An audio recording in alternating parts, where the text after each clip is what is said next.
Hey, welcome to the Tuesday Night Principal Call. We have the baseball is celebrating All-Star game, and we have an All-Star rising from a family of chiropractic that I've been knowing, Brad Pizza, for a long, long time. A big leader at DE and a big leader at ICA, and his daughter is coming a rising star in DE and a rising star in chiropractic. She has two practices, one in Madison and one in Greensboro, both in the Georgia area. And I just can't wait to hear what you got to say. Before we introduce her, I would like to remind everybody that DE is coming up August 12th and 15th. So if you haven't registered, make sure you get registered now.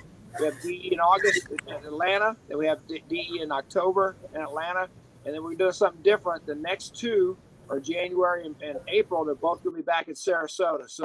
So exciting times, exciting things are happening at DE. So get registered for sure, the Atlanta one. And I'm going to leave for Vanessa Pizza.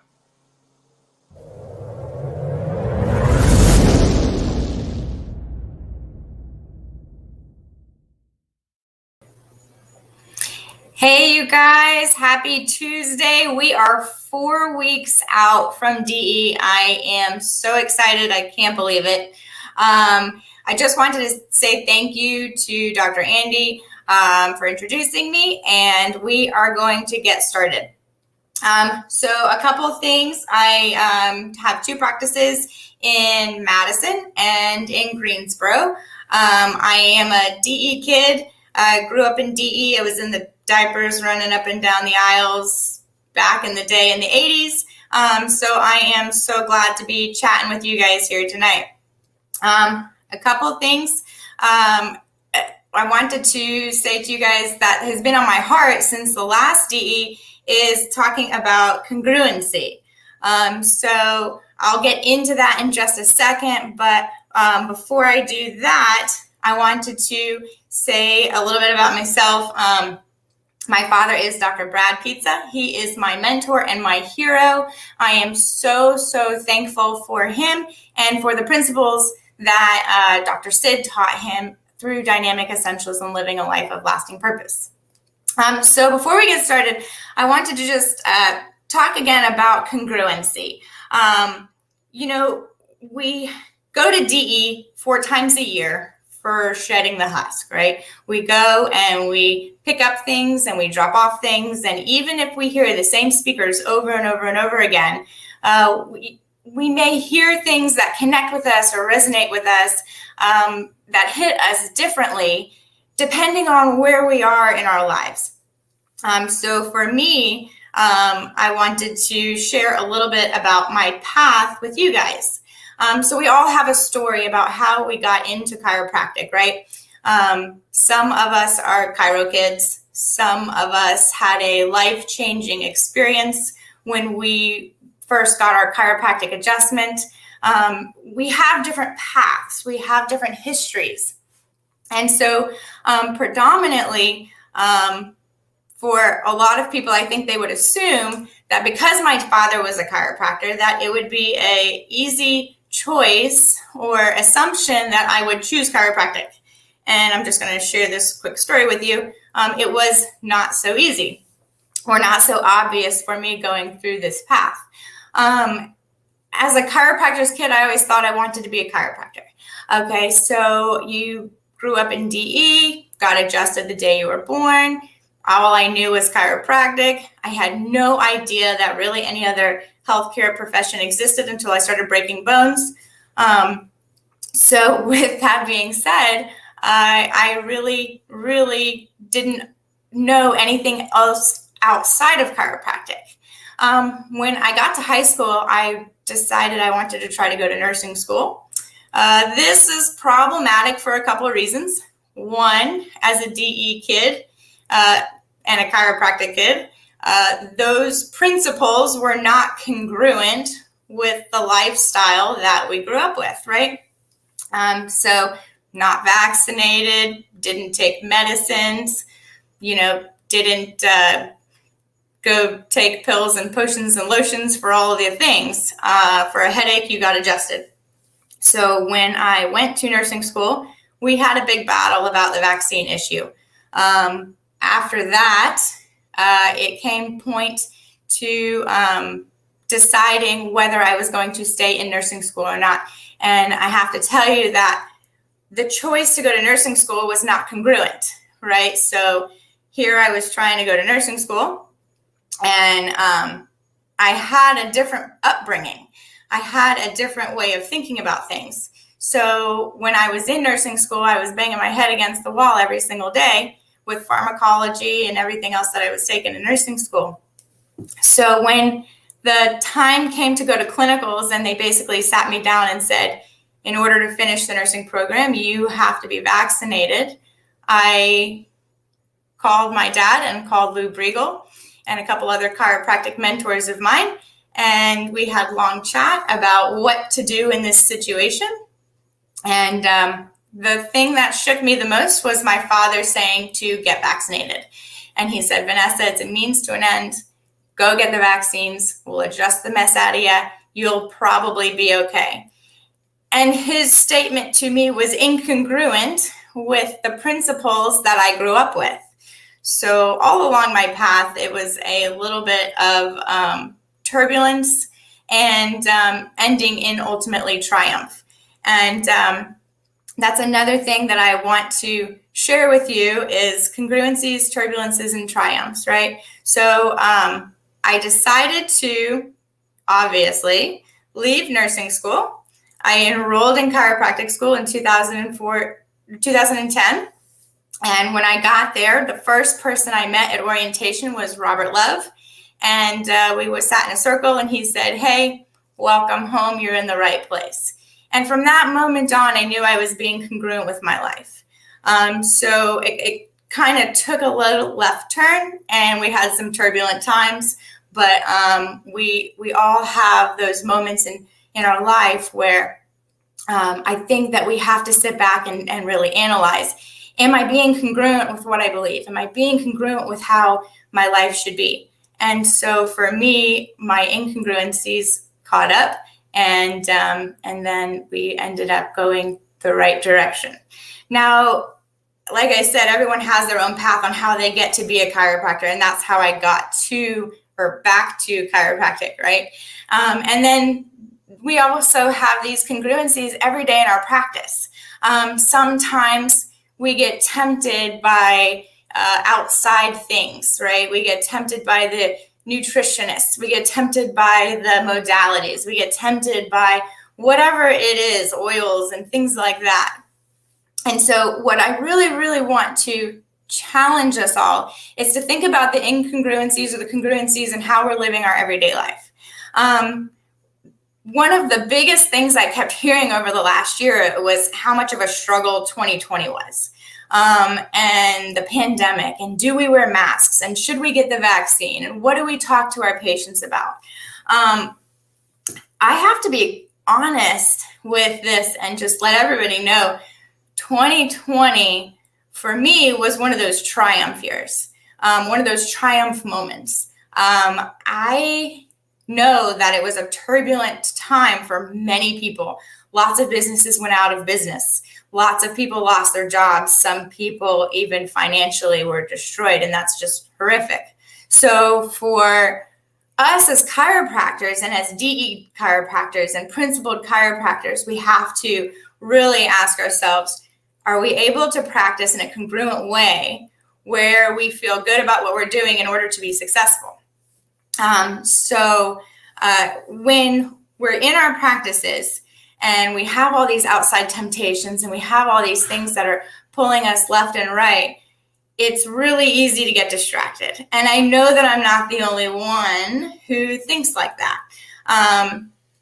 When we have these highs and lows, I think it's really important to step back and just say, am I practicing in a principled chiropractic way? One of the things that Dr. Surge said at last DE was that you have to clear your brain because you're here for serving, right? And so when we get distracted, it's so important to take those moments and just sit back and say, okay, Am I being congruent with the principles of life? Am I being congruent with the principles of living this dynamic essential that we learn at DE every time we come and shed the husk and pick things up?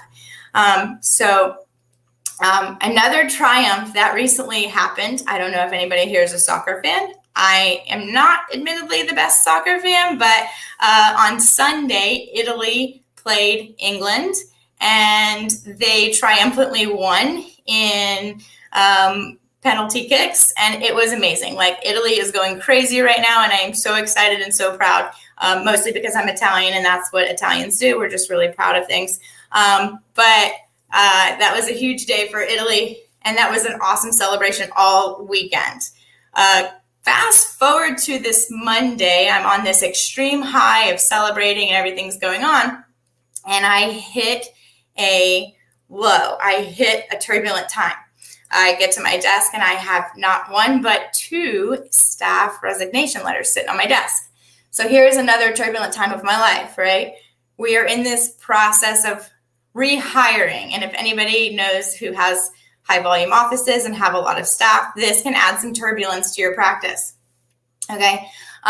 So with that, immediately Monday morning at 9 a.m., you're shaking, you're sitting there thinking, oh my God, how am I going to do this? What am I going to do? And I immediately think back on what my dad tells me and the principles that I learned at DE, right? What do? You can't freak out. You got to take a moment and you say, you know what? God will provide. The right person will come at the right time. You have to keep your tables popping. I hear that over and over in my head all the time, is take care of Mary. And that's what Dr. Sid taught us. And that's what we have to keep going with, is to take care of Mary. The patients aren't here for the staff. They're not maybe even here for you. They're there for themselves, quite honestly, but they're there for chiropractic, and they're there for principled chiropractic. And you better make damn sure that you're clear to give that adjustment, to give the best adjustment that you can give. And whether it's things in the office that distract you, things at home that distract you, things that are all around us that are constantly distracting us, like a pandemic or staff or whatever, we have to refocus and regain that focus and make sure that we are there. We are on and we are taking care of our patients, one patient at a time. Interestingly, I do this thing on Mondays at our staff meeting. I don't know if you guys can see this. I'm just going to pull this up. This is one of Dr. Sid's books, and it is called, Making Lasting Purpose a Way of Life. I don't know who has this book, but it is a 52-week book, and we read chiropractic, Dr. Sid, DE, Principled Chiropractic, every Monday at our staff meetings. I'm just going to share this with you really, really quickly, and then I'm going to keep on moving. It hit perfectly as innate always provides, and as the universe always provides, what you need at the right time at the right moment. Okay, so week 29, are you ready? Many powerful and talented people, from the biblical Samson to many modern day politicians, businessmen, and evangelists, have forsaken their power by giving in to a lust which kills their connection with an all-consuming and energizing love. In my earlier days, when I was looking for answers wherever I could find them, I learned from a popular faith healer about the power of a lasting purpose mindset can be lost. He told me about the time when I was lured from his office to sit in and actually start up the engine of an expensive automobile. He said that he had been in prayer and under God's will for a long time, and in his ministry was doing great. He said God would heal people through him instantaneously with just the simple laying on of his hands. But, he continued, the moment I felt the roar of the engine in my body, he said, I lost it. I lost the power. It took me 6 months of praying and fasting and sincere repentance before I got it back. The message here is that once you receive the pearl of great price, keep it in a safe place, in a heart and a mind totally immersed in and protected from any distraction. Once you are distracted from your lasting purpose mindset by lust and greed, unless you turn your back on the distraction immediately, it can take away your power. You must always ensure that love is your master and not purely selfish desires for worldly pleasures. So this just goes completely hand in hand with everything that was happening from Sunday night's extreme high of this awesome soccer game, right, to like Monday morning's extreme low of these turbulent times. We have to make sure that we stay focused, that we stay within this lasting purpose mindset of giving and loving and serving and the principles that we know in our heart to be true every single day. And so with that, I just like to share with you in closing that the universe will always provide.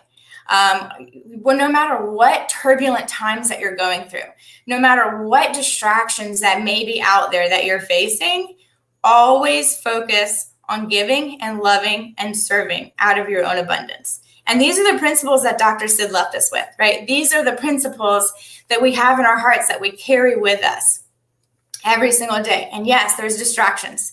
There's distractions in the office. There's distractions outside of the office. A lot of times people will talk about all the things that they have and all the money that they're making. And these things are important, but they shouldn't be your ultimate thing that you focus on. Another thing that Dr. Sid that he always said that I always think about is that there's a business hand and a love hand. This is why I have staff. If it was up to me, I'd give the practice away probably. I probably would be living under a bridge or something because I just have such an abundance to give and I have a very hard time kind of compensating for that. So I have my front desk handle all that, thank God. But yeah, the universe will always provide. There are literally angels at your doorstep waiting to help you. They'll come out of the woodwork for you.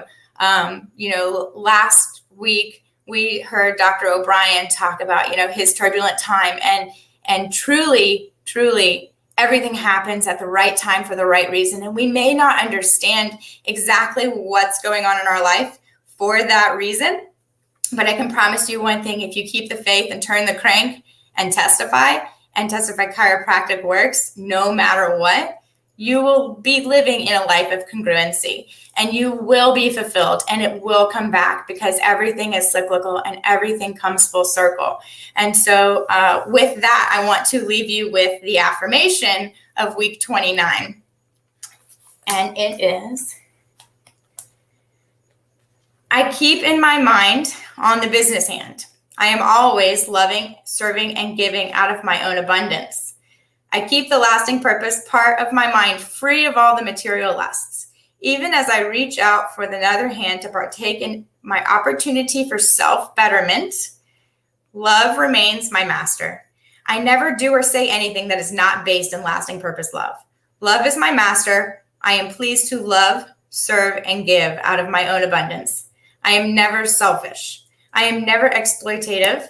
I live to love, and my first priority is love. Love is a habit. Practice love. I love each and every one of you, and I am so excited to see you at DE in August. 4 weeks away. Can't wait.